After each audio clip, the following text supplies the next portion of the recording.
The stars around Pluto began to move. Dr. Lisa Monroe rubbed her tired eyes and looked at her computer screen again. The dots of light were definitely moving, and they were getting bigger. She had been watching the deep space monitors for 12 hours straight, but this was different from anything she had ever seen. "Computer, run full spectrum analysis on Sector 7, she said to the machine. The numbers that came back made her heart race. There were thousands of objects heading toward Earth, and they were huge. Lisa grabbed her phone and called General Marcus Blake at the North American Defense Command. The phone rang 3 times before his deep voice answered. "This better be important, Monroe." "It's 3 in the morning. General, we have a problem. A big one. There are ships coming toward Earth. Alien ships." The line went quiet for a moment. "How many ships?" Lisa looked at her screen again. The computer was still counting. "Over 10,000, sir." "And they're massive. The biggest one is the size of a city." "I'll be right there," Blake said, and hung up. 30 minutes later, General Blake stood in the observatory control room. He was a tall man with gray hair and serious eyes. He had fought in 3 wars, but nothing had prepared him for this moment. "Show me," he said. Lisa pointed to the main screen. The alien fleet looked like a cloud of angry wasps moving through space. Each ship was the size of a skyscraper, and the command ship in the center dwarfed them all. "How long until they reach Earth?" Blake asked. "At their current speed, 72 hours, Lisa replied. Blake picked up the secure phone on Lisa's desk. "Get me the president, now." President Calvin Hayes was in his pajamas when the Secret Service woke him up. 20 minutes later, he sat in the White House Situation Room, staring at the same images that had terrified Lisa Monroe. "Are we sure these are hostile?" the president asked. His question was answered when the alien fleet sent a message. Transmission came through every radio, television, and computer on Earth at the same time. The voice was cold and mechanical. "People of Earth, I am Admiral Kralfex of the Zephyrian Empire. Your planet has been selected for integration into our empire. You have 72 hours to surrender completely. Lay down all weapons and prepare for occupation. Any resistance will result in the complete destruction of your species. We have destroyed 17 civilizations before you. Do not make us destroy an 18th. The message ended, and the world fell silent for a moment. Then chaos began. Captain Ryan Foster was eating breakfast on the USS Phantom when the message played. The Phantom was humanity's newest warship, built in secret using experimental technology. It was small compared to the alien ships, but it was fast and nearly invisible to most scanners. Foster's second-in-command, Lieutenant Amy Carter, ran into the dining room. "Captain, we're getting orders from command. Emergency deployment." Foster followed her to the bridge. The message from General Blake was short. "Scout the enemy fleet. Find their weaknesses. Humanity depends on you." Foster looked at his crew. There was Lieutenant Carter, who could read enemy tactics like a book. Sergeant Jake Williams ran the ship's engines and could fix anything that broke. They were good people, and now they had to fly into the middle of the largest space fleet ever seen. "Well, team," Foster said, "looks like we're going to make history today." Deep underground in Nevada, Dr. Nathan Cross was already making history. For 5 years, he had been working on a secret project that the government called impossible. He called it Prometheus Fire. The laboratory was buried 2 miles under the desert. It looked like something from a science fiction movie, with glowing screens and humming machines everywhere.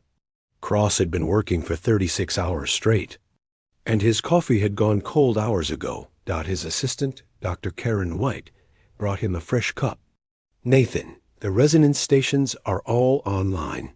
All 500 of them." Cross nodded. For years, they had been building what looked like cell phone towers all over the world. But these towers were different. They were connected by quantum links. And when they worked together, they could focus energy in ways that had never been tried before. "How long until the system is ready?" he asked. 48 hours if everything goes perfectly," Karen replied. Cross looked at the countdown timer on his wall. The aliens would arrive in 72 hours. That gave them 24 hours to test a weapon that had never been fired before. If it didn't work, Earth would fall.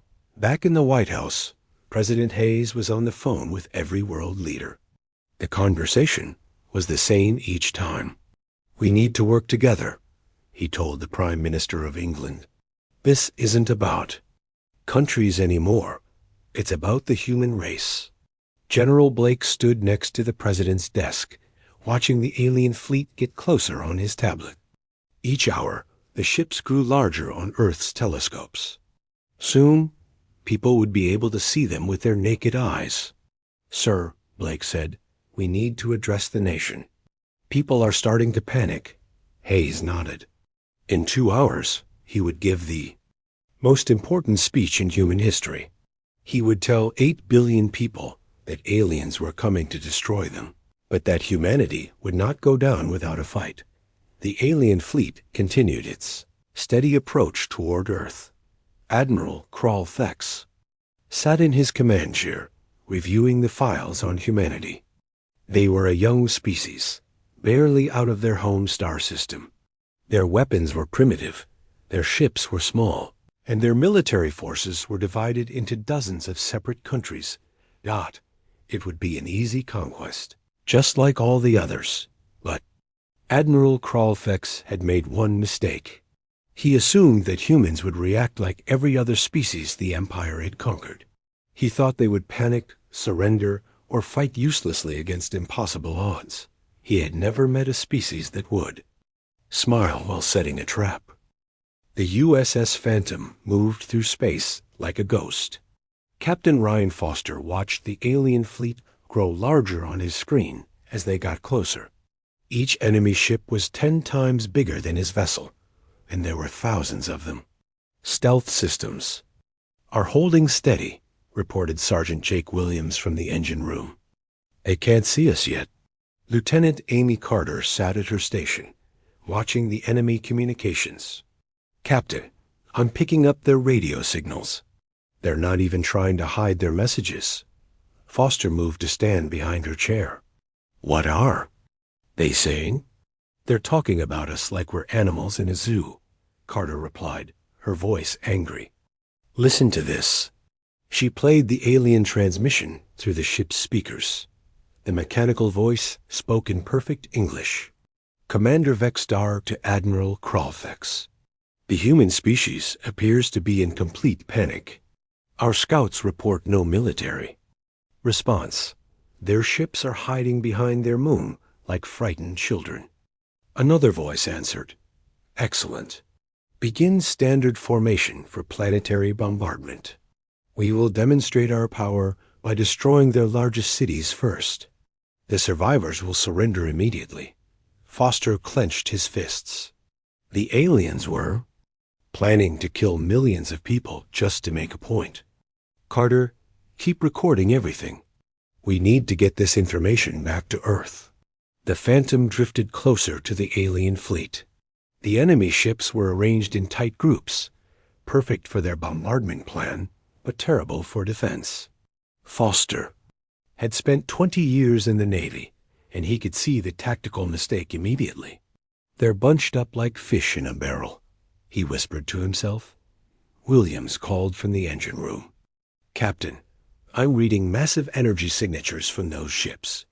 Whatever they're packing for weapons, it's unlike anything we've ever seen." "Can you get detailed scans?" Foster asked. "Already on it, sir. Their weapons are plasma-based, probably powered by antimatter reactors. But here's the interesting part. Their shield systems cycle on and off every few seconds." Foster raised an eyebrow. "They turn their shields off?" "Not off, but they rotate frequencies. There's a gap in protection every 3.7 seconds that lasts for about half a second. Carter looked up from her communication station. That's not all, Captain. I've been monitoring their command structure. Every ship reports to the flagship, and the flagship makes all the decisions. If we could take out their command ship, the whole fleet would be confused, Foster finished. Good work, both of you. Let's get this information to General Blake. On Earth, the panic was getting worse. People crowded into stores to buy food and water. Traffic jams blocked every major highway as families tried to reach each other. The president had declared martial law, but it barely helped. General Blake stood in his command center, watching the chaos on news feeds from around the world. His secure phone rang every few minutes with reports from military bases. The truth was simple and terrifying. Humanity's weapons were useless against the alien technology. "Sir," said Colonel Sam Rodriguez, who was running the Pacific Defense. "Grid, our best missiles couldn't scratch the paint on those ships." Blake nodded grimly. Their only hope was Dr. Cross and his secret weapon. If Prometheus fire didn't work, the war would be over before it started. In Nevada, Dr. Cross was having problems. The quantum resonance stations were online, but the power requirements were enormous. Every time they ran a test, entire cities experienced brownouts. "We're drawing too much energy," Dr. Corinne White reported. "If we fire all 500 stations at once, we might overload the entire North American power grid." Cross rubbed his tired eyes. "What if we fire them in sequences? Group 1, then Group 2, then Group 3? That could work, but the timing would have to be perfect. We're talking about hitting targets millions of miles away, while they're moving at thousands of miles per hour." Cross looked at the calculations on his computer screen. The math was incredibly complex, but it was possible. Barely possible. "How long do we need to set up the firing sequence?" he asked. 12 hours minimum," Corinne replied. Cross looked at the clock. The alien fleet would reach Earth in 48 hours. That gave them just enough time if nothing went wrong. Meanwhile, Admiral Kralfex was growing impatient. He had expected the humans to send ambassadors begging for mercy by now. Instead, they were maintaining complete silence. "Commander Zethrock," he called to his tactical officer. "Have the humans sent any communications?" "Nothing, Admiral. Their military forces appear to be in hiding. We detect no ships leaving their planet." Kralfex found this strange. Every other species had either surrendered immediately or launched desperate attacks that accomplished nothing. The humans were doing neither. "Perhaps they are paralyzed by fear," suggested Commander Zethrak. "Perhaps," Kralfex agreed. "Or perhaps they are planning something foolish. It matters little. In 40 hours, we will be in position to begin the bombardment." The USS Phantom had been following the alien fleet for 12 hours when disaster struck. A Zephyrian patrol ship detected an energy signature that didn't belong. "Captain, we've been spotted," Carter shouted. The alien patrol ship was smaller than the main fleet vessels, but it was still 3 times larger than the Phantom. It turned toward them and began firing bright blue energy beams. Evasive maneuvers. Foster ordered. Williams pushed the engines to maximum power. The Phantom shot forward like a bullet, dodging the alien weapons fire. But the enemy ship was fast too, and it was calling for help. "More ships are coming," Carter reported. "At least 6 of them." Foster made a split-second decision. "Jake, prepare for emergency jump.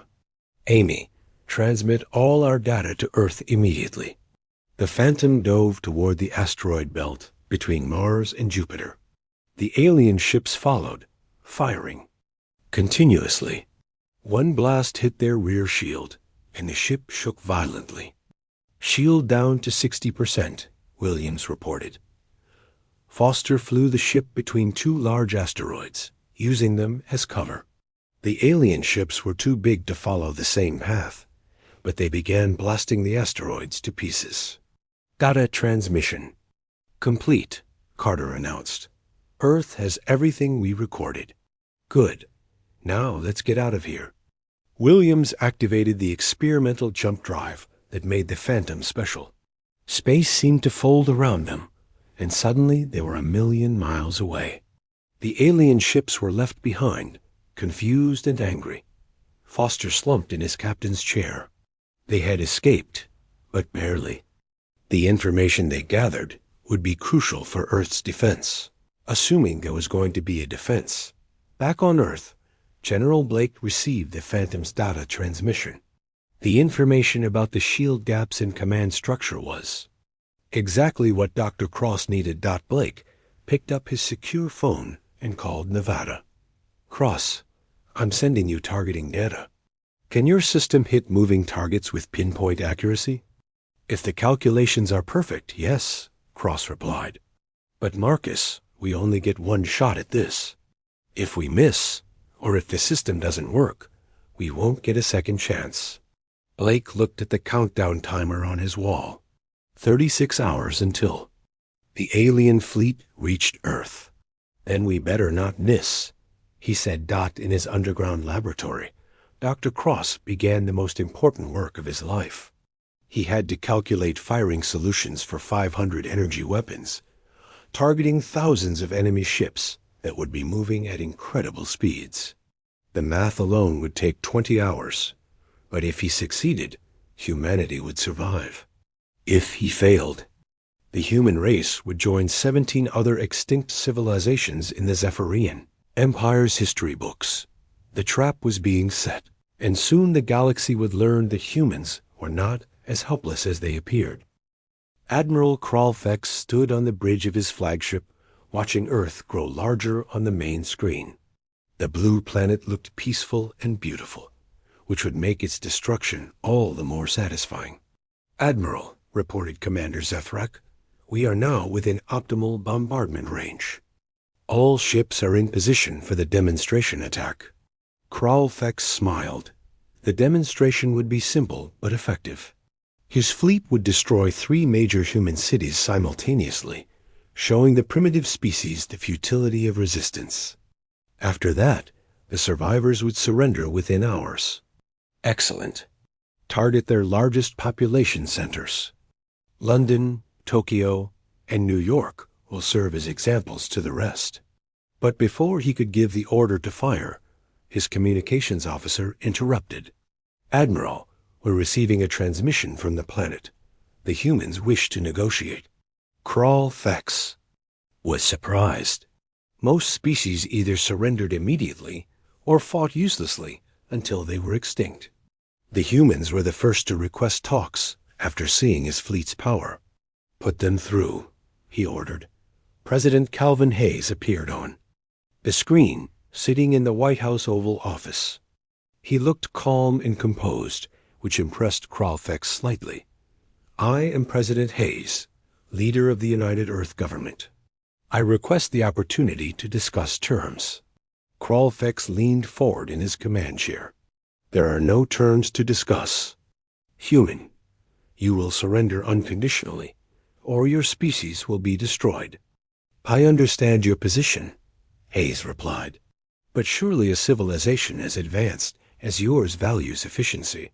Complete destruction seems wasteful when cooperation could be more profitable. The alien admiral found this interesting. The human was not begging or showing fear. Instead, he was appealing to logic. You have my attention, Kralfex said, but you have exactly 1 hour to present your proposal. After that, the bombardment begins. Hayes nodded. 1 hour is acceptable. I will prepare our offer. The transmission ended, and Kralfex turned to his tactical officer. Maintain bombardment positions. This is likely a trick to buy time. Should we prepare to fire immediately? If they try anything? Commander Zethrak asked.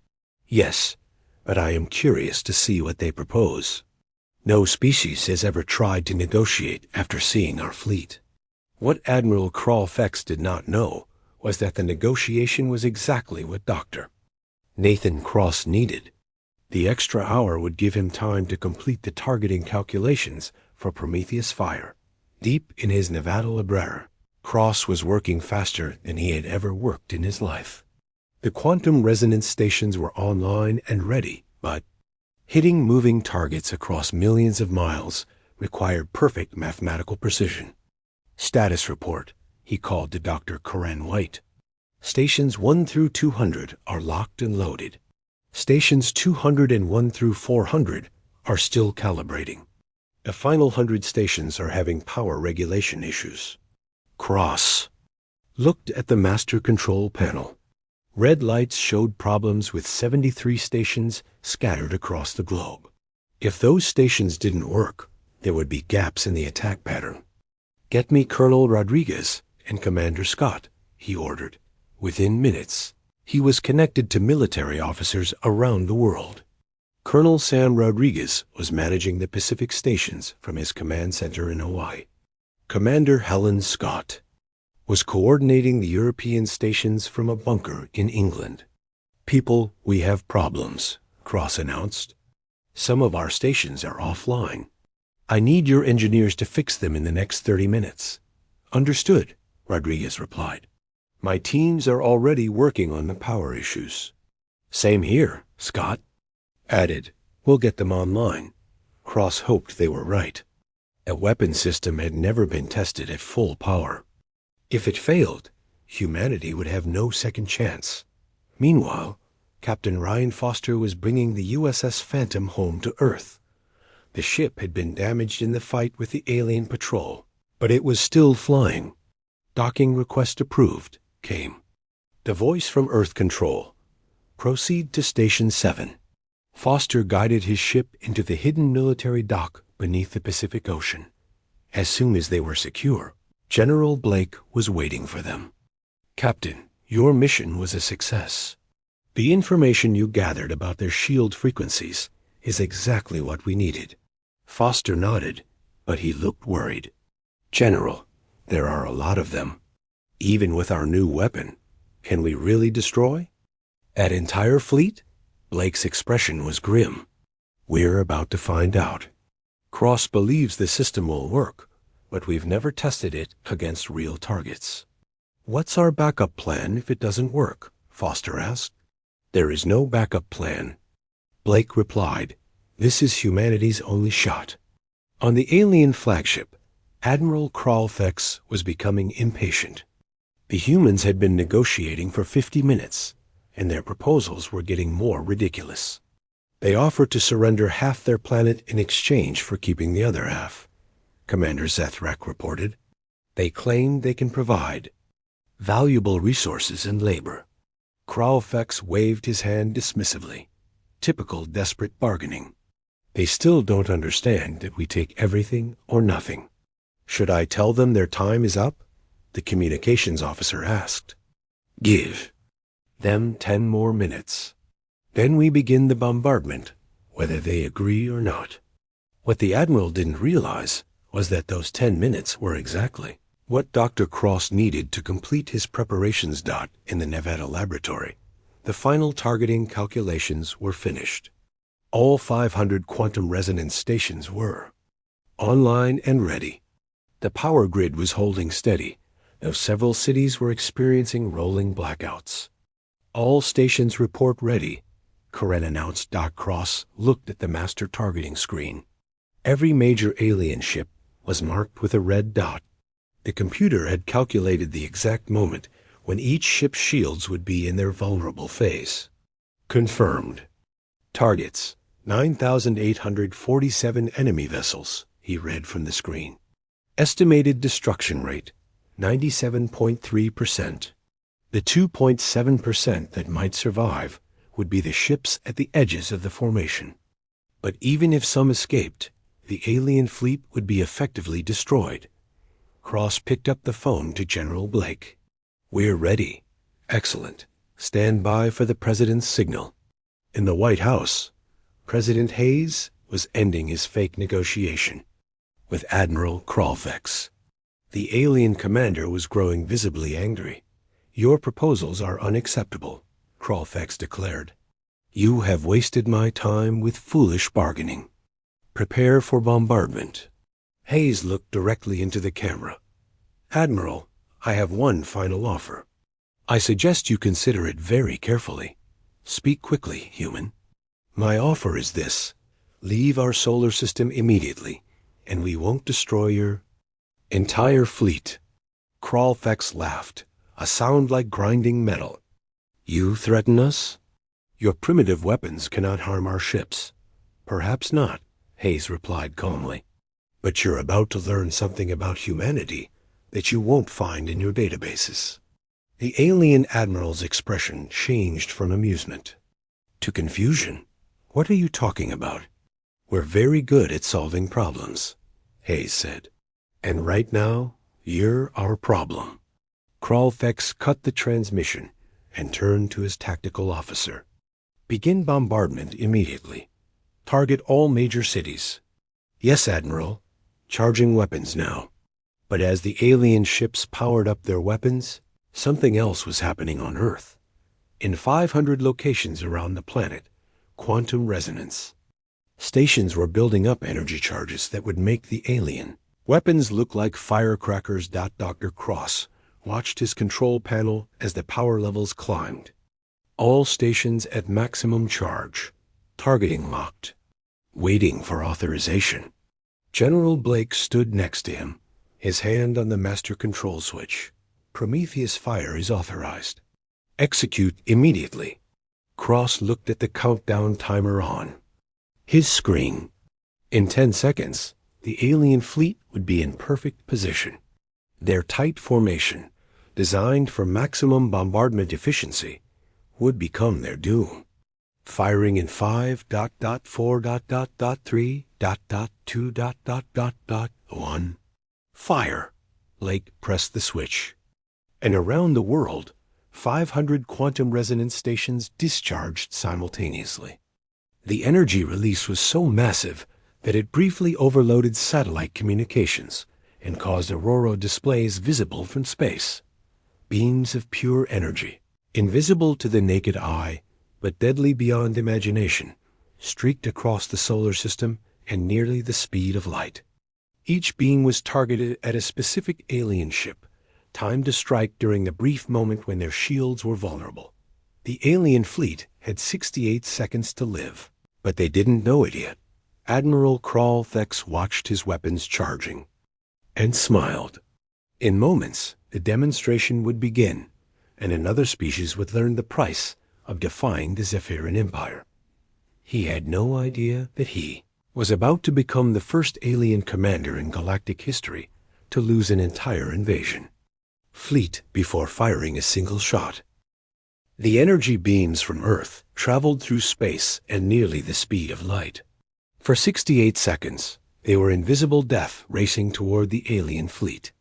Admiral Kralfex stood on his bridge, completely unaware that his entire armada was already doomed.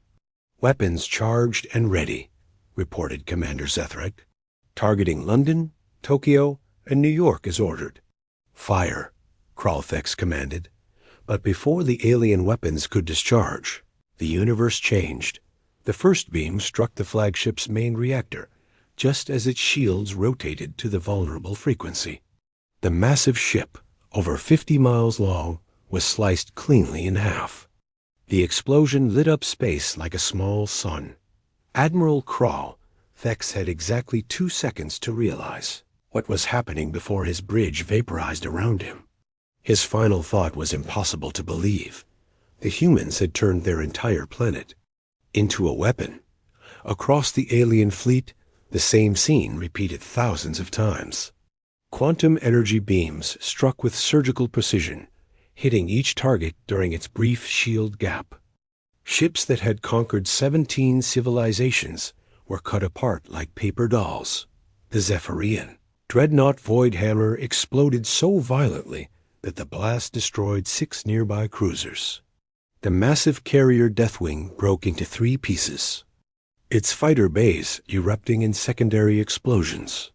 Ship after ship died in brilliant flashes of light. On Earth, Dr. Nathan Cross watched his targeting screen as red dots disappeared one by one.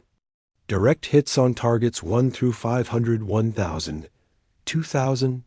The quantum resonance stations were firing in perfect sequence, each beam timed to hit its target at the exact moment of shield vulnerability. Years of preparation and calculation were paying off in the most devastating military strike in human history. Status report from all stations, called Dr. Karen White. Station Alpha 7 is offline after discharge, came a report from Colonel Rodriguez. In the Pacific. But we got our targets. European grid is functioning normally, reported Commander Helen Scott. All beams found their marks. Cross watched the destruction unfold on his monitors. The alien fleet, which had seemed invincible just minutes before, was dissolving into expanding clouds of debris and plasma. Target elimination at 96.8%, he announced. Only 347 enemy ships remained functional. Those surviving ships were at the edges of the formation, too far from the main group to be caught in the coordinated strike. Most were small patrol vessels and scouts. The entire Zephyrian battle fleet had been wiped out in less than 5 minutes. General Marcus Blake stood next to Cross, watching the tactical display with amazement. In his 30 years of military service, he had never seen anything like this. An entire invasion force destroyed before it could fire a single shot. Get me a communication line to any surviving alien ships, Blake ordered. A few minutes later, they had contact with Commander Yex Tao, captain of the scout ship Night Prowler. The alien's voice shook with terror and disbelief. What ... What did you do? Our fleet ... Our entire fleet. We defended our home, Blake replied calmly. You came here to destroy us. We simply returned the favor. This is impossible, Yextel stammered. You are a primitive species. Your weapons are centuries behind ours. Apparently not, Blake said. Now, here's what's going to happen. You're going to return to your empire and deliver a message. Earth is not defenseless. Earth is. Not prey. Any future attacks will be met with the same response. There was a long pause before the alien replied. The Empire ... The Empire will send a larger fleet. Blake smiled grimly. Let them come.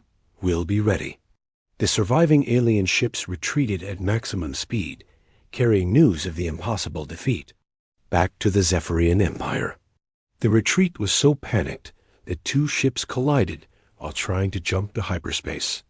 On Earth, the celebration began slowly. People had watched the battle on television, seeing the brilliant flashes of light as the alien fleet died. But it took time for the reality to sink in. Humanity at one. President Calvin Hayes addressed the world from the White House.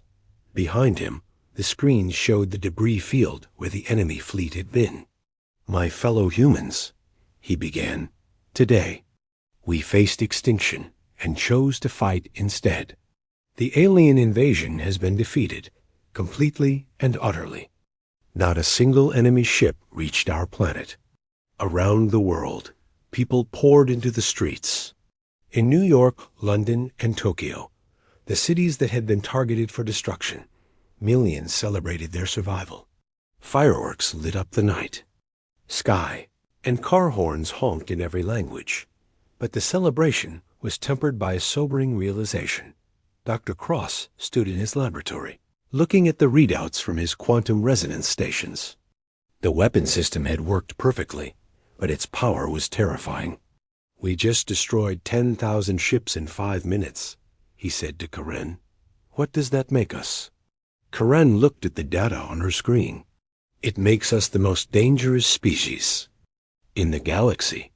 Captain Ryan Foster stood on the bridge of the USS Phantom, watching the debris field through his ship's telescopes. The alien ships that had seemed so massive and invincible were now scattered fragments drifting in space. Captain, said Lieutenant Amy Carter, I'm receiving surrender signals from the remaining enemy vessels. Patch me through to General Blake, Foster replied. A few minutes later, Blake's voice came through the communication system. "Foster, I want you to escort those surviving ships to the edge of our solar system. Make sure they leave and don't come back."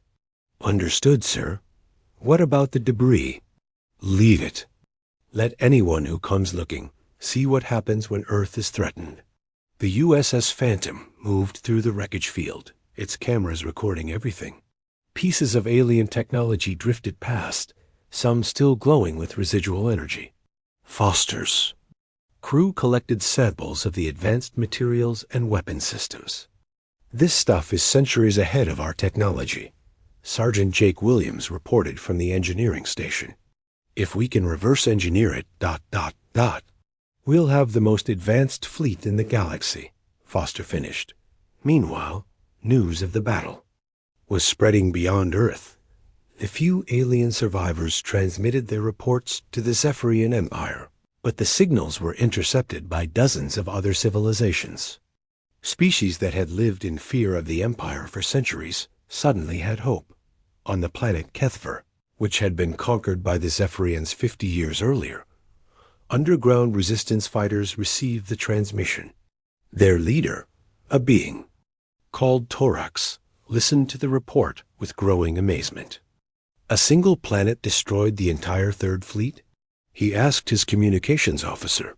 That's what the survivors claim. The humans used some kind of planetary defense system. Torax looked at his fellow rebels.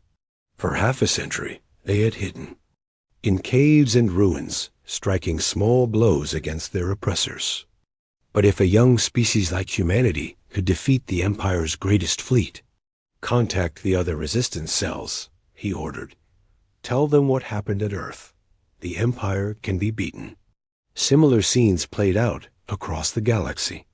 On dozens of conquered worlds, oppressed peoples heard about Earth's victory and began to hope. Some started planning rebellions. Others began building their own defense systems. The Zephyrian Empire, which had ruled through fear for 1,000 years, suddenly faced a galaxy full of enemies who no longer believed in its invincibility. Back on Earth, General Blake was dealing with a new problem. Every government wanted access to the Prometheus fire technology. The Chinese premier was on the phone demanding technical specifications. The Russian president wanted to build his own quantum resonance stations. The technology stays under international control, Blake told them. This isn't about any one country anymore. It's about protecting Earth. Dr. Cross agreed. If every nation builds these weapons, we'll end up destroying ourselves instead of defending against aliens.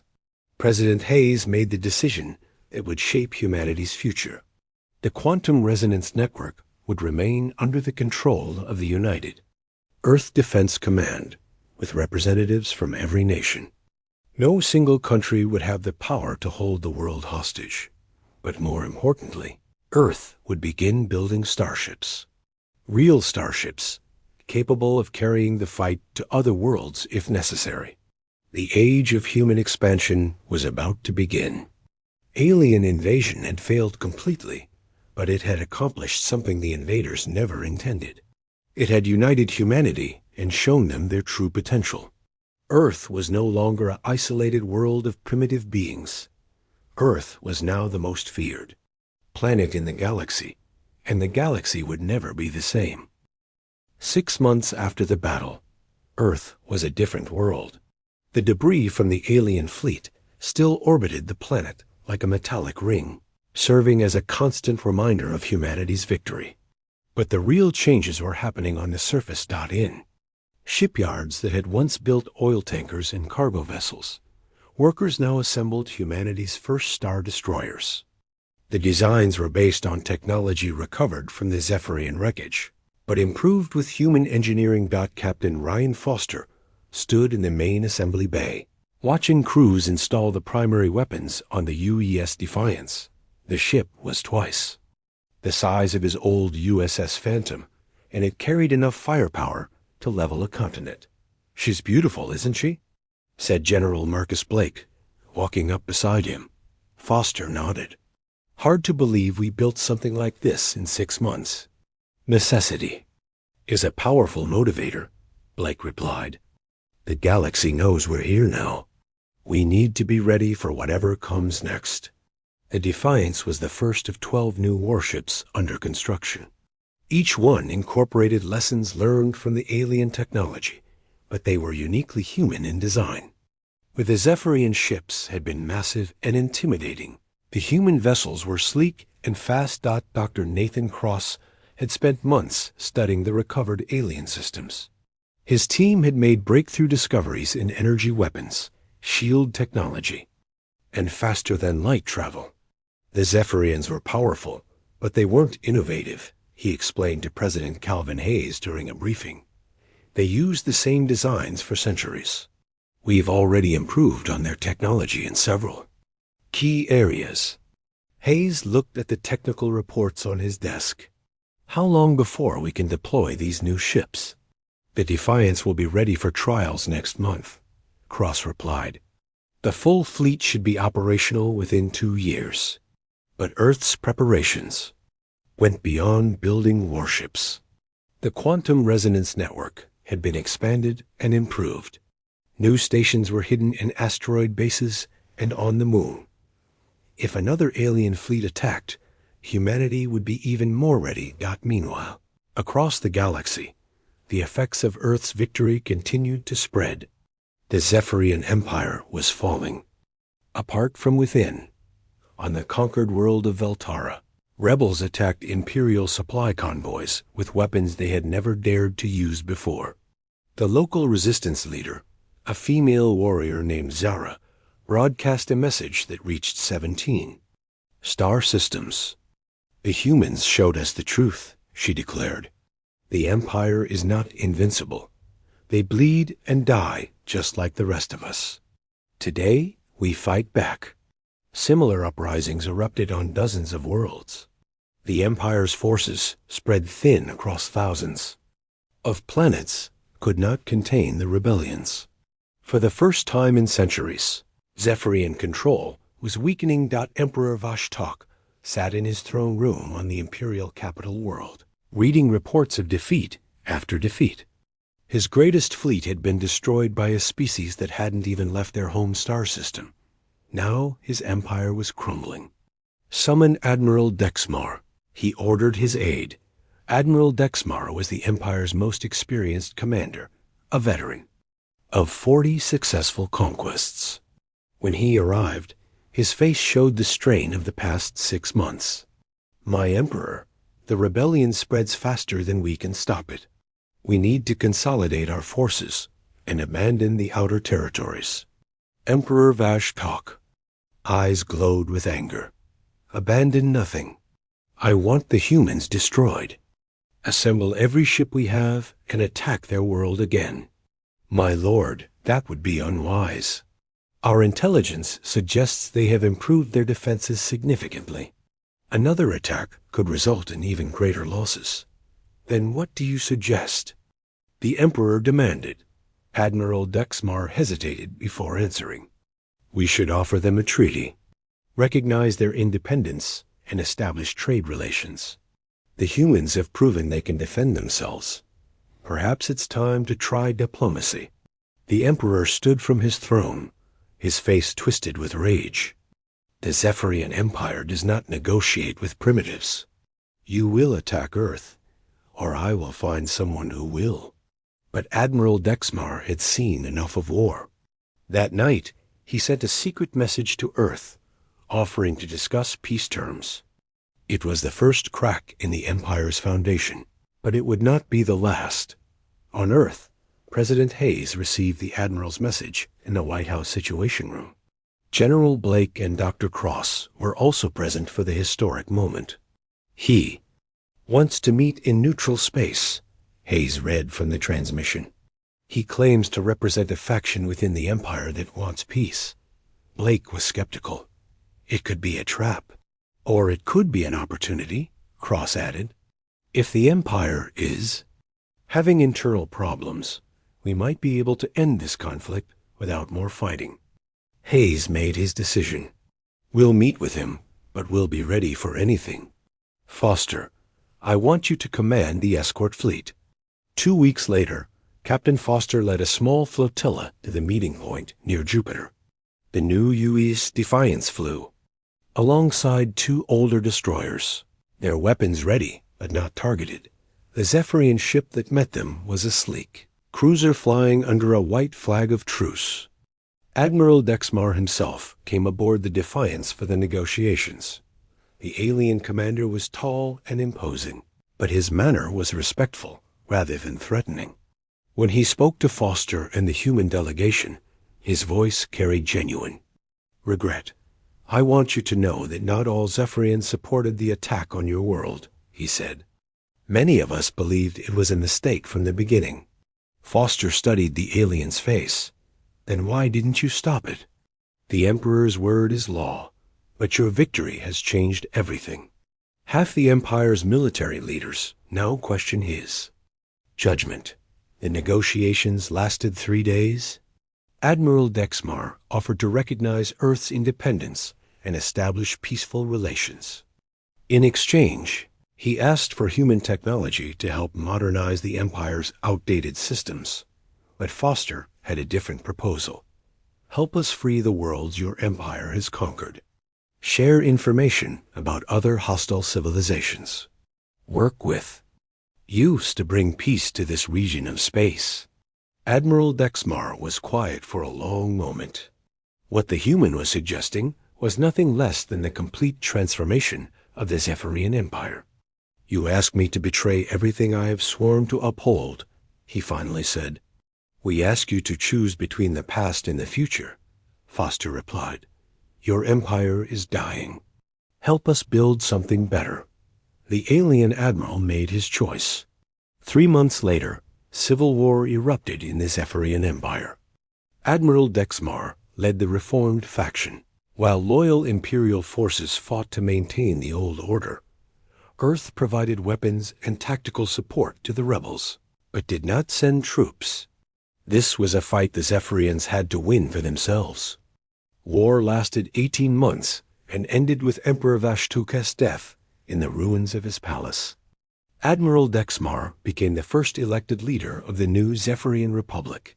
1 year later, Ambassador Lisa Monroe stood before the newly formed Galactic Council on the neutral world of Centauri Prime. The woman who had first detected the alien invasion was now humanity's chief diplomat. Earth proposes the creation of a mutual defense pact, she announced to the assembled representatives of 47 civilizations. Any world that faces invasion or oppression can call upon the Alliance for aid. The proposal was approved unanimously. The old era of conquest and empire was ending, replaced by cooperation and mutual protection. But Earth's greatest achievement was yet to come. Dr. Cross had been working on a new project, something that would benefit all intelligent life in the galaxy. "We call it the Prometheus Network," he explained to the assembled alien scientists. "Quantum communication stations that can transmit instantly across any distance. No more isolation. No more fear of the unknown." A first station was activated on Earth, sending a message of peace to every corner of the galaxy. Within 5 years, thousands of worlds were connected by the network, sharing knowledge and culture across the stars. Captain Foster, now Admiral Foster, stood on the bridge of the U.S. Harmony as it explored the galaxy's outer rim. His mission was not conquest but discovery, seeking out new civilizations and offering them membership in the growing alliance. "Admiral," reported his science officer, "we're detecting signals from an unexplored star system. It looks like radio transmissions from a primitive civilization." Foster smiled. Another young species was taking its first steps into space. Unlike the old empires, humanity would offer them guidance and protection rather than conquest. "Set course for the system," he ordered. "Let's go introduce ourselves." General Blake, now elderly but still sharp, stood in the Earth Defense Command Center, watching the displays that showed human ships throughout the galaxy. The boy who had once feared For humanity's survival, now oversaw the most powerful peacekeeping force in known space. Status report, he called to his aide. All peaceful, sir. Trade routes are secure, colonies are thriving, and no hostile activities detected anywhere in our patrol zones. Blake nodded with satisfaction. It had taken 10 years, but they had built something remarkable. A galaxy where strength was used to protect rather than oppress. President Hayes, serving his third term in office, delivered his final address to the United Earth Assembly. His words were broadcast across 40,000 worlds. We learned something important during the invasion, he said. Strength without wisdom leads to tyranny. Wisdom without strength leads to extinction. But when we combine both, we can build a future worth living for. The speech ended with humanity's new motto, Word. The large silver ship hovered silently above the United Nations building in New York. It had been 10 years since that day in 2037, when the Valdurans first arrived on Earth. 10 years of careful diplomacy, cultural exchanges, and growing trust between humans and the alien alliance. Dr. Alan Pierce stared out the window of the shuttle as it approached the much larger Valduran vessel, named Harmony Seeker. His heart beat faster with excitement and nervousness. At 42 years old, the anthropologist never imagined he would study an alien culture firsthand. First time visiting the Valduran ship?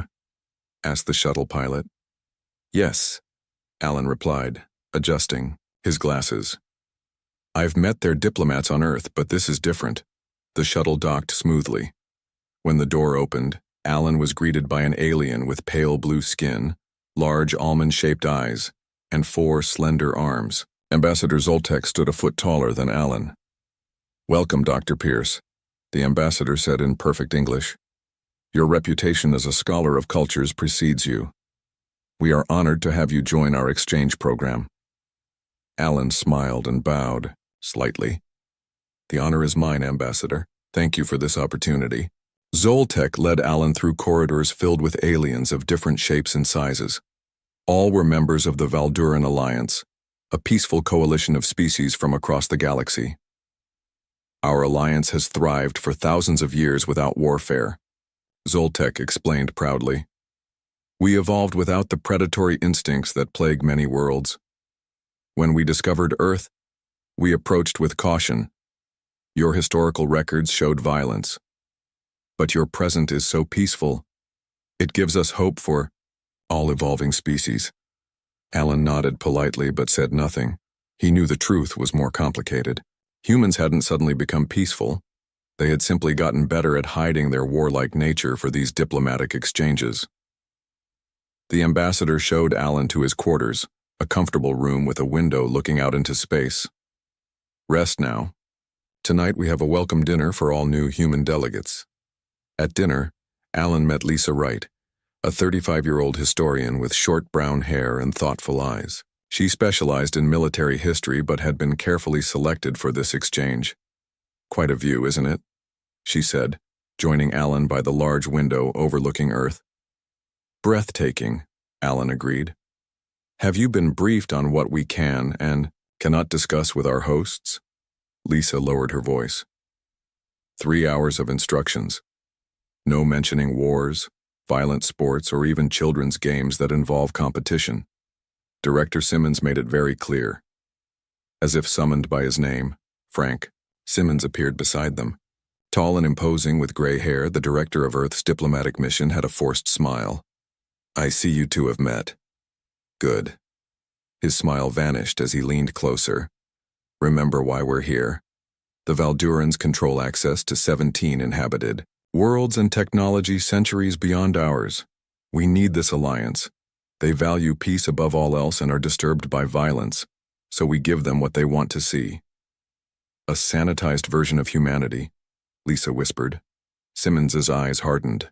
A diplomatic version. We all have family histories we don't share on first dates. After he walked away, Alan and Lisa exchanged glances. Neither looked comfortable with the deception. The next morning, Alan began his work. The Valdurans had invited humans to participate in a grand cultural exhibition where species from across the galaxy would showcase their civilizations through art, music, and historical records. Alan's job was to help select which aspects of human culture to present. Each item was reviewed by Simmons first. Anything showing conflict was rejected. "No chess," Simmons said, reviewing Alan's list. "It's based on warfare." "It's just a board game," Alan protested, "with kings, queens, and pawns, sacrificed in battle. No chess, no football, no boxing. Nothing that shows humans enjoy watching conflict or competition." Days passed as Alan helped prepare Earth's exhibition. He worked closely with a young Valduran researcher named Eliza, who asked endless questions about Earth. "Your species evolved from predators, correct?" she asked while they cataloged samples of Earth music. "Yet you have no hunting festivals or war dances. Most predator species celebrate their nature." Alan chose his words carefully. "We've moved beyond our origins." Eliza tilted her head, her large eyes blinking slowly. "Fascinating. Evolution typically takes millions of years, yet humans transformed completely in mere centuries." One evening, Alan found himself in a less monitored section of the ship. He overheard two Valduran scientists talking around a corner. "The genetic profile makes no sense," one said. "Their teeth, muscle structure, adrenal system, all indicate a pursuit predator with pack-hunting behaviors." "Perhaps they evolved quickly," suggested the other. "Impossible. Their biology shows constant readiness for conflict. Their stress responses, adrenaline production, even their vision systems are optimized for detecting threats and engaging in combat. Yet they present themselves as peaceful artists and philosophers. Could they be hiding their true nature? Why would they? Unless," Alan held his breath, "unless they fear our reaction. The Council forbids alliance with predator species that haven't evolved beyond violence." That night, Alan couldn't sleep. He watched Earth through his window, thinking about the grand deception they were perpetrating. Humans hadn't evolved beyond violence. They had simply channeled it into controlled outlets like sports, business competition, and entertainment. The door chimed. It was Lisa.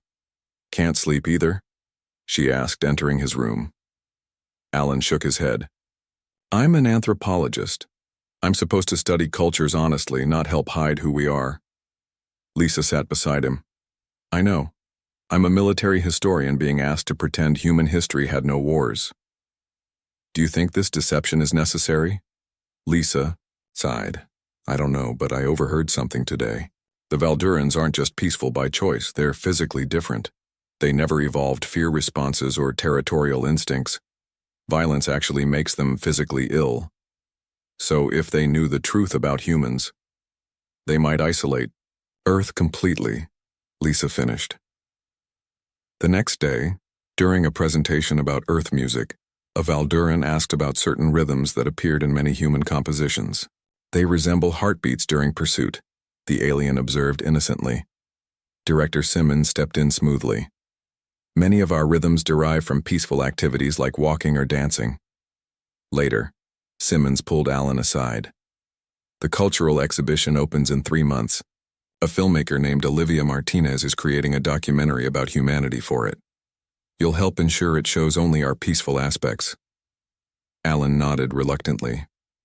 As Simmons walked away, Alan wondered how long humans could keep up this charade. Sooner or later, the truth would emerge. And when it did, how would the peace-loving Valdurans react to discovering they had invited predators into their midst?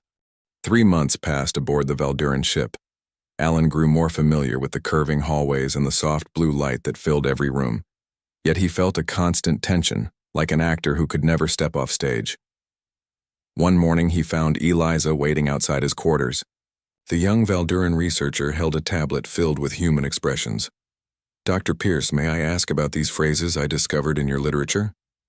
Her large eyes blinked rapidly, a sign of confusion Alan had learned to recognize. He looked at her list and immediately felt uneasy. Fought tooth and nail. Killer instinct. Battle of wits. No holds barred. Hit the ground running. All common expressions that revealed humanity's competitive, sometimes violent nature. "These are just figures of speech," Alan said carefully. Old sayings that have lost their original meanings. Eliza tilted her head. Many reference conflict or hunting behaviors. Yet your delegation says humans evolved beyond such activities long ago.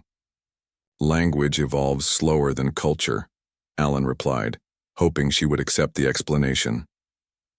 That afternoon, Alan met Lisa in the ship's garden, a peaceful space filled with plants from a dozen worlds. They sat beside a bubbling fountain, speaking quietly. The Valdurans are starting to notice inconsistencies, Lisa said. Yesterday, Ambassador Zoltek asked me why historical records of human population show sudden drops that don't match reported natural disasters. Wars, Alan said. Lisa nodded. Wars we're pretending never happened. How long can we keep this up? Simmons received a message from Earth yesterday. Apparently, the documentary for the exhibition is causing problems. Alan frowned. What kind of problems? The filmmaker, Olivia Martinez, keeps including content the diplomatic team finds too revealing about human nature. Meanwhile, on Earth, Olivia Martinez sat in her editing room surrounded by screens. At 41, she had built her career documenting human triumphs over adversity. Her current project, The Human Spirit, was meant to showcase humanity's best qualities for the galactic exhibition. Play the veteran interview again, she told her assistant Ryan Cortez. On screen, an older man with one prosthetic leg spoke with pride. When our unit was surrounded, we didn't give up. That's the human way. We fight hardest when our backs are against the wall. Ryan paused the footage. Director Simmons already rejected this section. He said no military content whatsoever. Olivia pushed her curly hair back in frustration. But this is who we are. Our determination in the face of challenges is our defining trait. They want a documentary about peace-loving humans who spend their time making art and tending gardens. That's not the whole truth. Ryan shrugged. Truth isn't the goal. Diplomatic relations are. That evening, Olivia received another message from Director Simmons listing sections to cut. She stared at her screens showing sports competitions, debate tournaments, and even children playing tag, all deemed too competitive or aggressive for Valduran sensibilities. With a deep sigh, she began creating 2 versions of her documentary, the sanitized official version and a complete one that showed humanity's true spirit, determination, competitiveness, and yes, even aggression channeled into productive pursuits. Back on the Valduran ship, Alan entered the alien library. He had been given access to study Valduran history, but found himself growing curious about their evolution. If humans had evolved as predators, what had shaped the Valdurans? He discovered that their homeworld had few predator species. Instead, it suffered frequent natural disasters, storms, floods, and geological events. The Valdurans evolved not through competition, but through cooperation to survive these disasters. Their bodies never developed adrenaline rushes or the capacity for sustained aggression because they never needed to fight or flee from predators. Violence literally made them ill because their bodies had no biological framework for it. Their evolution had taken an entirely different path from humanity's. Alan was so absorbed in his reading that he didn't notice Eliza's approach. Studying our origins? She asked. Alan jumped slightly. Yes, it's fascinating how environment shapes evolution. Indeed. Eliza sat beside him. Did you know I've been granted special access to Earth broadcast signals? As a cultural researcher, I'm allowed to study your media directly. Alan felt a chill. What have you found interesting? Eliza's voice lowered. I watched something called boxing yesterday and hockey, and historical documentaries about something called World War II. Alan said nothing, his heart pounding. Your people are predators, Dr. Pierce. Yet you're not mindless killers as some predator species are. You channel your aggression. You create rules for it. You've built art and ritual around it. Her eyes showed not fear, but fascination. Why hide this? Before Alan could answer, his tablet chimed with a message from Simmons. Exhibition preparation meeting. Immediate attendance required.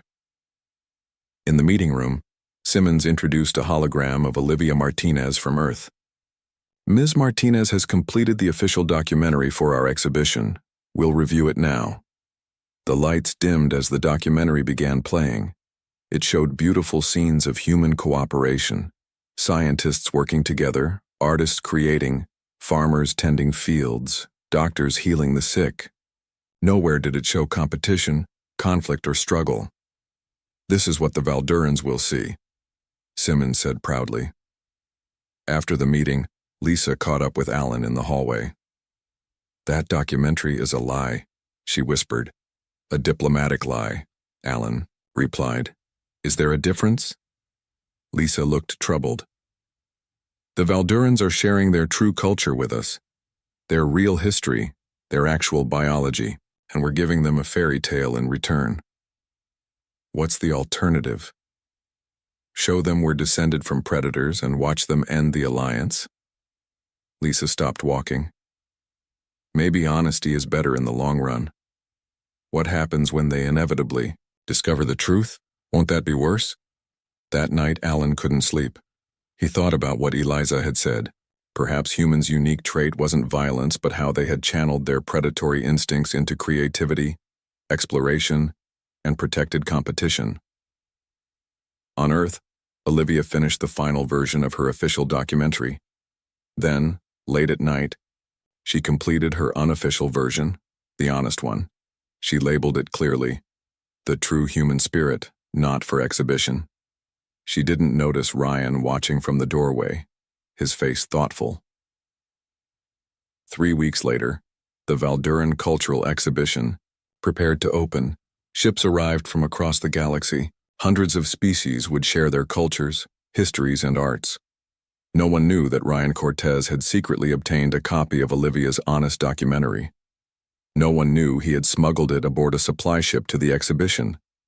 And no one knew he had access to the Valduran broadcasting system.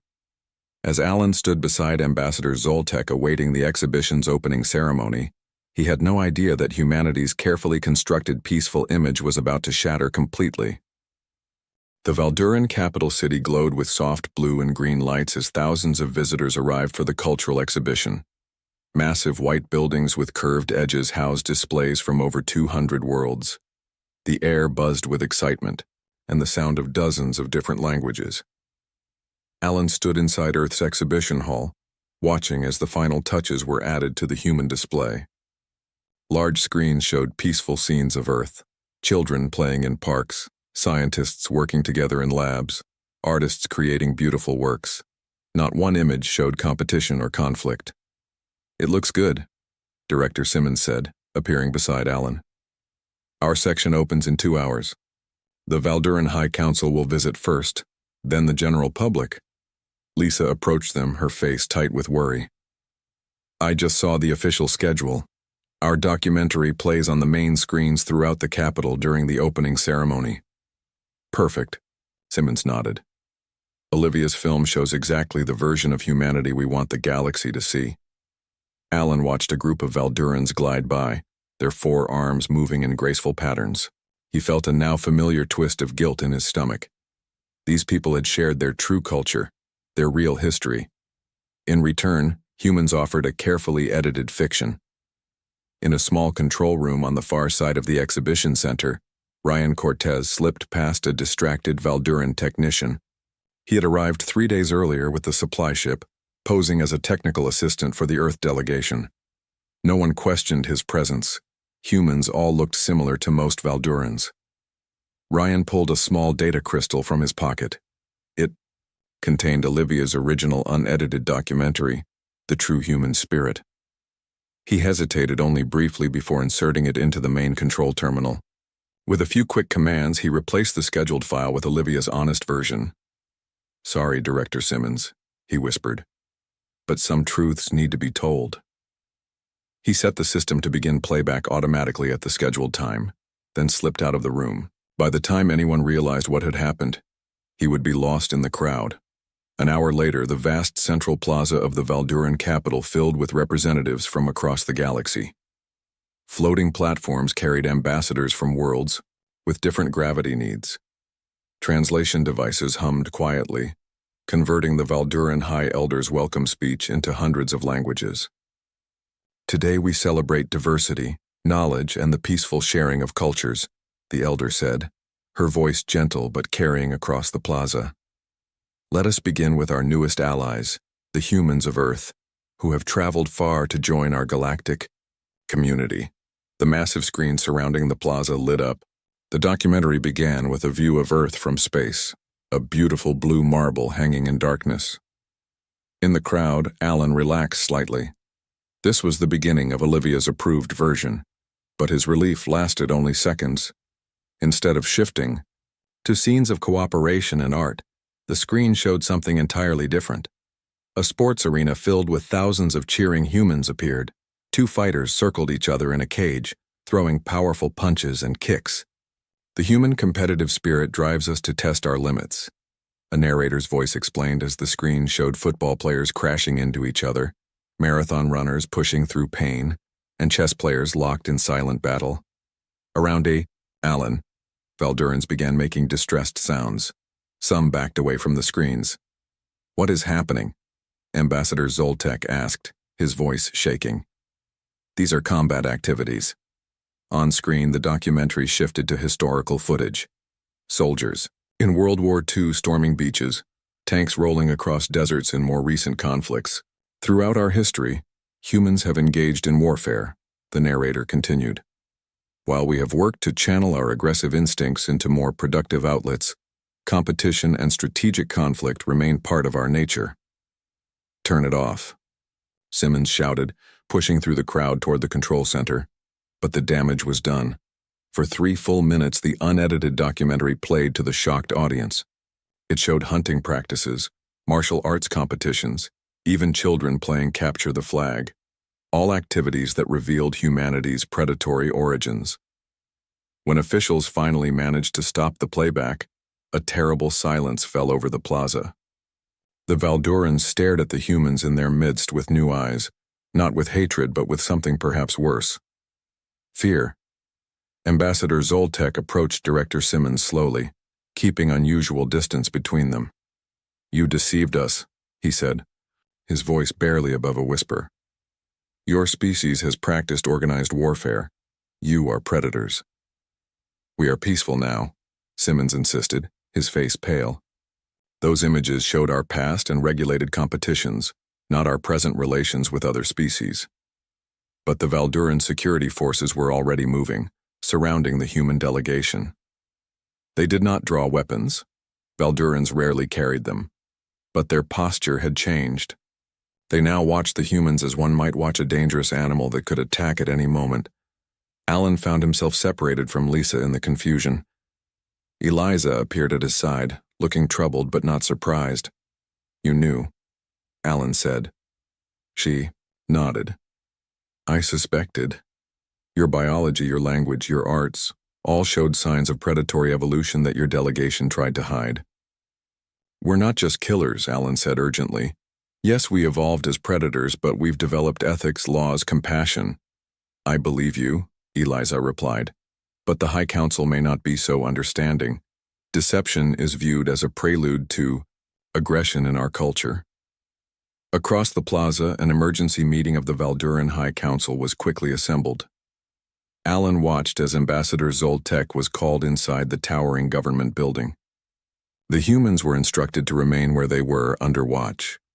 When Zoltek emerged an hour later, his face was grim. "The cultural exchange program is suspended," he announced. "All humans will be restricted to designated areas until the Council decides how to proceed." "This is an overreaction," Simmons protested. "Is it?"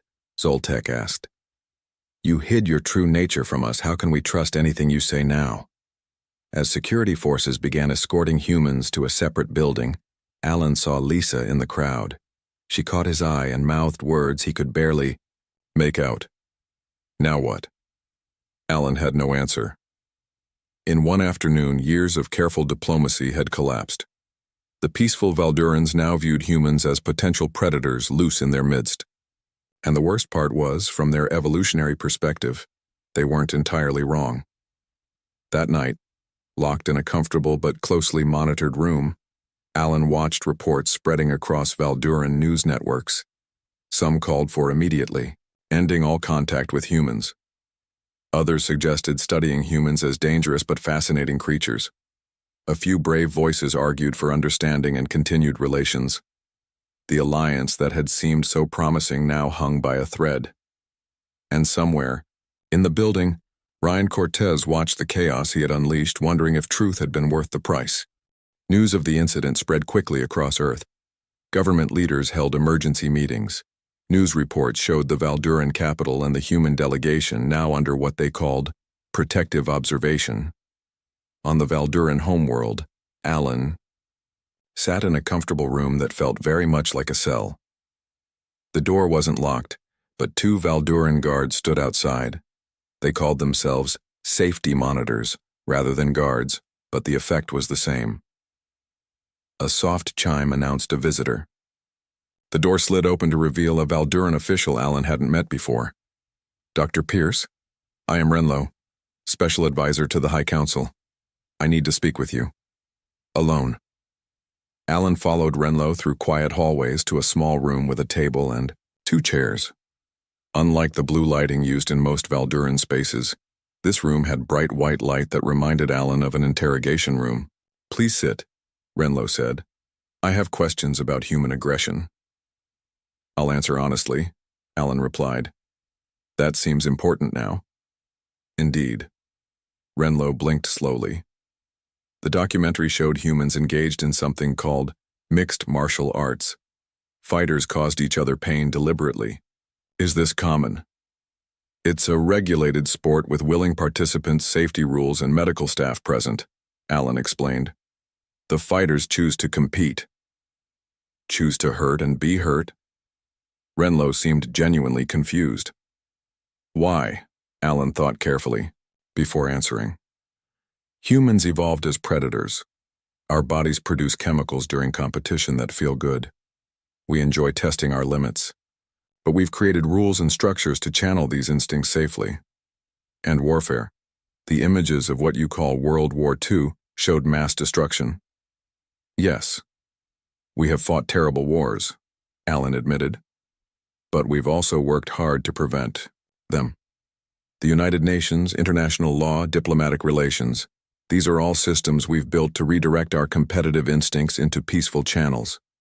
In another room across the building, Lisa Wright faced similar questions from a panel of Valduran psychologists. They showed her images from the documentary and asked her to explain each one. "This activity, children chasing each other, is preparation for hunting?" one psychologist asked. "It's just a game called tag," Lisa said. "Children play. It helps them develop coordination and social skills. By pretending to be predator and prey?" Lisa sighed. "Perhaps at some deep level, but mostly they're just having fun."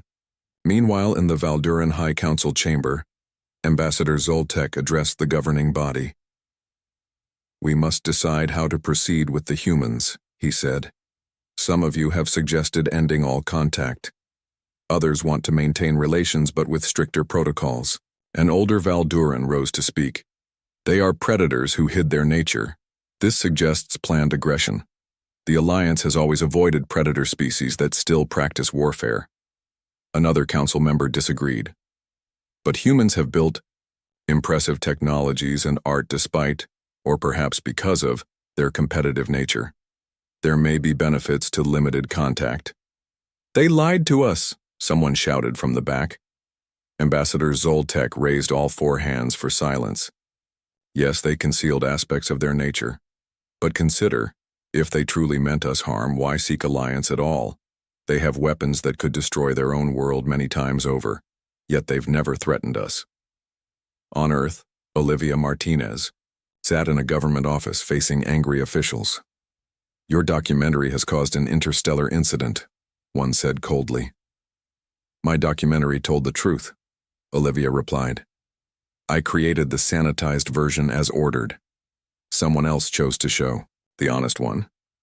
We've identified your assistant, Ryan Cortez, as the person who switched the files. He's still on the Valduran homeworld." Olivia looked down at her hands. "Ryan believes in transparency, as do I. Transparency may have cost us the most important alliance in human history. Back on the Valduran homeworld, Eliza had organized a meeting of xenobiologists and cultural researchers who had studied humans. They gathered in a university hall, away from government buildings. "We need to share what we've learned about humans," she told the group. "The High Council is making decisions based on fear, not understanding." One researcher displayed genetic information on a large screen. Humans did evolve as predators, but look here.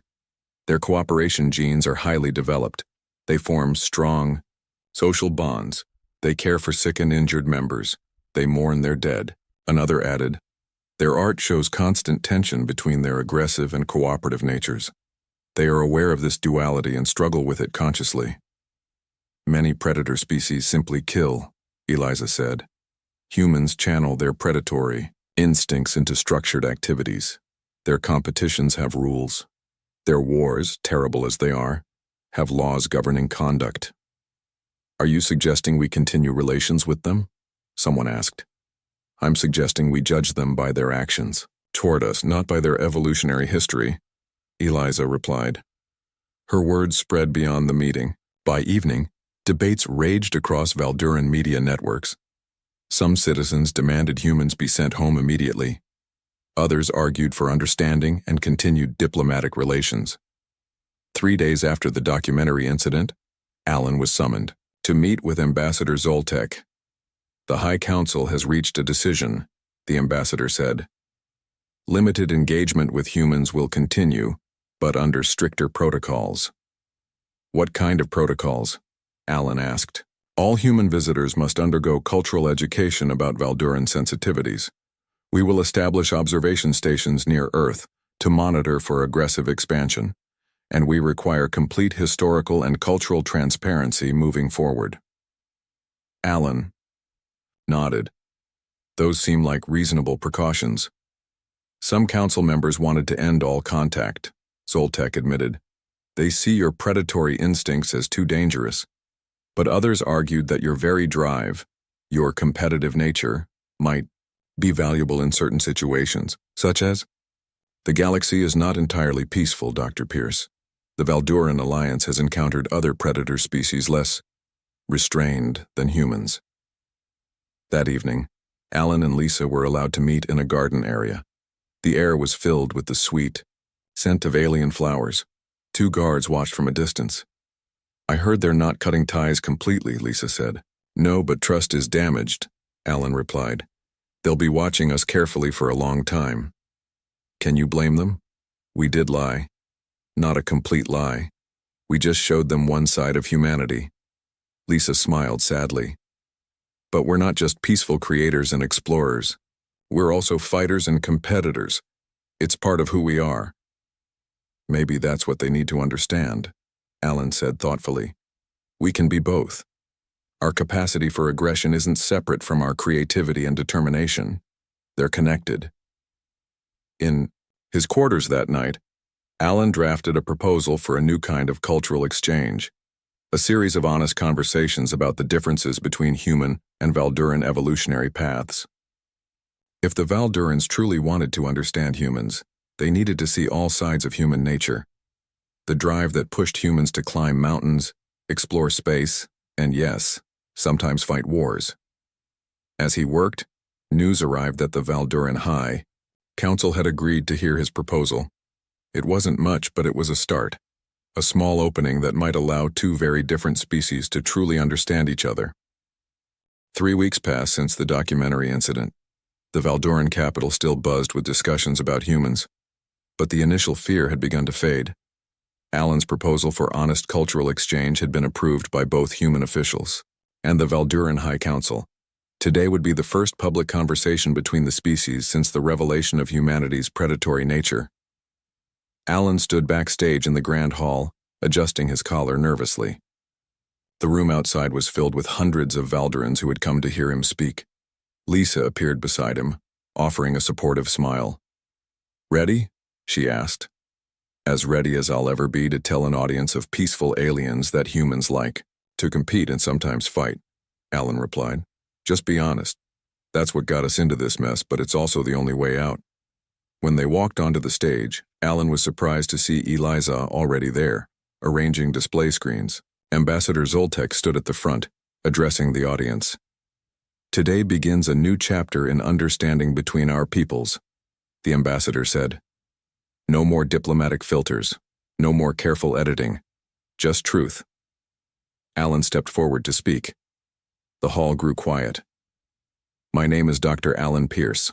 I'm a human anthropologist. And yes, humans evolved as predators." He paused, watching the audience. Some shifted uncomfortably. "But that's not all we are." Over the next hour, Alan and Lisa presented the full story of human evolution. They showed how early humans had hunted in cooperative groups, how competition had driven innovation, how warfare had led to terrible destruction, but also to peace treaties and international laws. Humans channel our competitive instincts in many ways, Lisa explained, showing images of sports, debate competitions, and business rivalries. These activities allow us to test our limits without causing real harm. A Valduran in the audience raised a hand. "But you enjoy watching conflict?" The documentary showed crowds cheering for fighting. "Yes," Alan admitted. "Competition excites us. Our bodies release chemicals that make us feel good when we overcome challenges or watch others do so." Another Valduran asked, "Does this mean humans will eventually become violent toward other species?" "We have strong ethical codes against unprovoked aggression," Lisa answered. "Our competitive nature is usually directed into constructive channels. The fact that we've had weapons that could destroy our entire planet for decades, yet haven't used them, shows our capacity for restraint." After the presentation, Eliza shared her research on human biology and culture.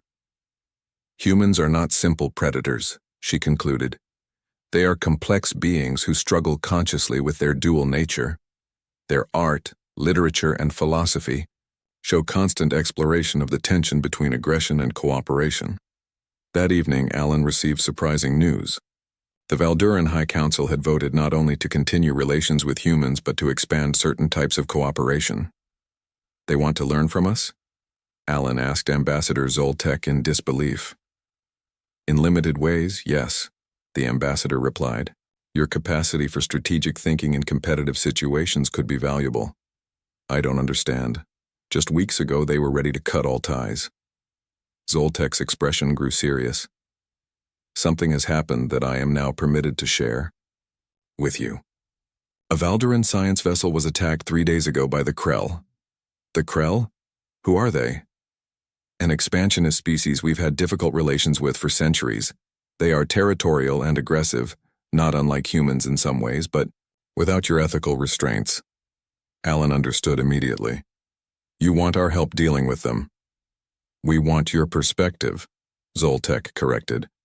"Valdurans evolved to cooperate in the face of natural disasters. We have little instinct for competition or conflict. When faced with aggressive species, our tendency is to retreat or appease." The next day, human military advisors arrived from Earth to meet with Valduran officials. They did not bring weapons but instead offered strategies for diplomatic negotiation with aggressive species. Ryan Cortez, who had been under house arrest since the documentary incident, was unexpectedly released. He found Alan in the garden. "They're letting me go home," Ryan said. "No charges." "Your actions caused a lot of trouble," Alan noted. Ryan nodded. "I know. But I still believe the truth was necessary." "It was," Alan admitted. "Just not the way you did it." Later that week, Lisa organized a presentation showing how human aggression had been increasingly channeled into productive outlets throughout history. Competitive sports had replaced warfare in many instances. Debate had replaced physical fights. Business competition had replaced territorial disputes. "Humans aren't becoming less competitive," she explained to an audience of fascinated Valdurans. "We're finding better ways to express that drive."